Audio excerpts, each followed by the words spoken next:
Baik, terima kasih rakan setugas kita, Muammar dan Atul. Bismillahirrahmanirrahim. Assalamualaikum warahmatullahi wabarakatuh. Selamat pagi, salam sejahtera dan salam Ramadan Auda. Alhamdulillah ya, terima kasih bagi menyaksikan Rampai Pagi dari daerah Blyth. Seperti biasa, keadaan cuaca di daerah Blyth pada pagi ini Alhamdulillah cukup mengizinkan. Semoga apapun jua perancangan yang Auda rancang ya akan berjalan dengan lancar. Seperti biasa dari daerah Blyth, kami akan mengongsikan beberapa info semasa yang akan berlangsung di sekitar daerah Blyth. Antaranya ialah Persatuan Kebajikan Perempuan atau PKP daerah Blyth akan mengadakan majlis Khatam Al-Quran pada hari ini bermula pada jam 9 pagi di Lot 2454 Jalan Sultan Sulaiman. Majlis diselajurkan dengan penyampaian sumbangan infak kasih kepada 20 orang ibu tunggal, 5 orang anak yatim dan 3 orang anak istimewa. Seterusnya Auda, pada hari ini juga turut diadakan projek berbagi rezeki anjuran Persatuan Warga Emas daerah Blyth, di mana majlis akan diadakan di bangunan Persatuan Belia daerah Blyth, iaitu bersebelahan dengan trek jogging ya. Ianya akan diadakan bermula pada jam 2.30 petang sehingga selesai bagi agihan bubur dan pakaian terpakai. Itu dia Auda, beberapa info semasa yang akan berlangsung di sekitar daerah Blyth. Seterusnya kita akan beralih untuk mengikuti bahan visual yang telah pun disediakan untuk edisi hari ini. Silakan.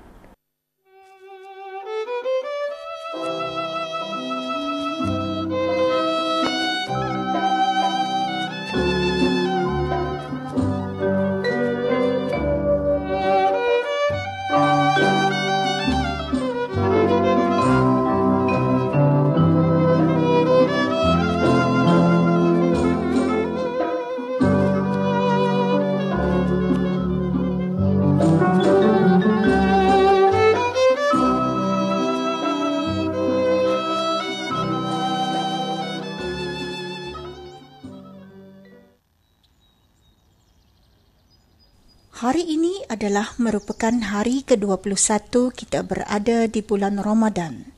Dan ini bermakna Hari Raya Aidilfitri semakin dekat. Apabila hampir tiba Hari Raya Aidilfitri, kemeriahan menyambut awal bulan Syawal dan pelbagai persiapan untuknya semakin hangat dirasai.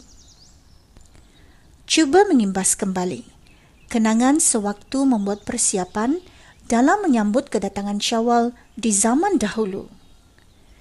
Ianya amat cukup nostalgia dan nilai suasana kemeriahan dulu tidak mungkin akan dapat berulang kembali dengan peredaran zaman sekarang yang serba moden. Antaranya ialah nostalgia kad raya.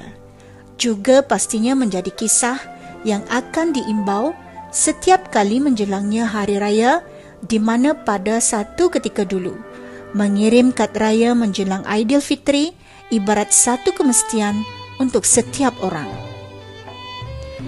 Tapi kini, dalam era kemodenan dunia, ditambah dengan adanya teknologi canggih, kad-kad raya sudah semakin kurang mendapat tempat dan hanya tinggal sebagai satu kenangan. Kalau dulu, kesibukan mengecat rumah adalah antara persiapan sebelum raya bagi kaum lelaki. Mereka akan memasang lampu cucul berwarna-warni di halaman rumah dan ada juga memasang pelita buluh di sekitar kawasan rumah mereka yang mana ianya dapat menimbulkan lagi aura hari raya yang semakin dekat. Manakala kaum wanita pula akan mengalami kesibukan yang setentunya lebih banyak dari kaum lelaki.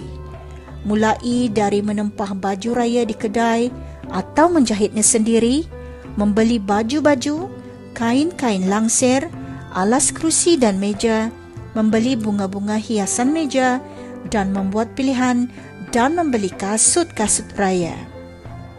Bagi yang sudah berkeluarga, akan membeli belah bersama di pasar raya yang berdekatan.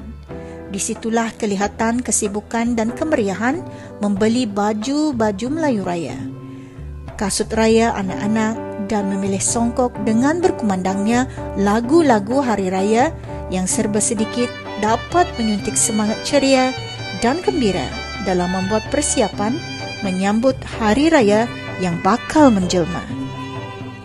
Di zaman 80-an dan 90-an dahulu, Tradisi memotong dan mengkeriting rambut di salon-salon kecantikan juga sepertinya satu kemestian bagi kaum wanita sebelum tibanya Syawal. Wah, rambut baru, semangat baru untuk hari raya. Istilahnya, bagi kaum wanita ini, demi menyambut hari raya nanti, semuanya serba baru. Berbeza pula dengan zaman sekarang. Kaum wanita dan anak-anak remaja perempuan sudah memakai tudung dan sekarang fashion tudung-tudung pun boleh didapati dalam pelbagai warna dan bentuk mengikut cita rasa masing-masing sesuai dengan baju raya mereka. Antara lain, nostalgia dalam membuat persiapan hari raya ini ialah kaum wanita dan anak-anak remaja juga akan sibuk membuat kuih-kuih dan biskut hari raya. Zaman sekarang, kuih-kuih dan biskut raya pun boleh tahan modennya berbanding dengan biskut-biskut zaman dahulu.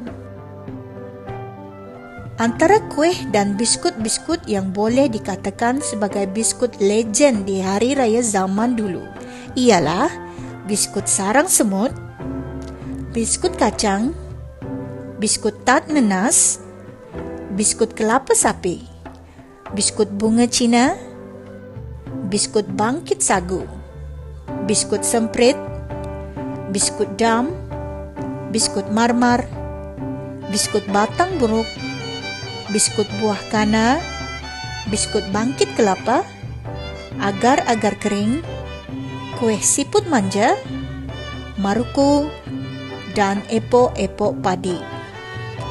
Manakala biskut yang mesti ada di hari raya dari zaman dahulu hingga sekarang ialah kuih mur.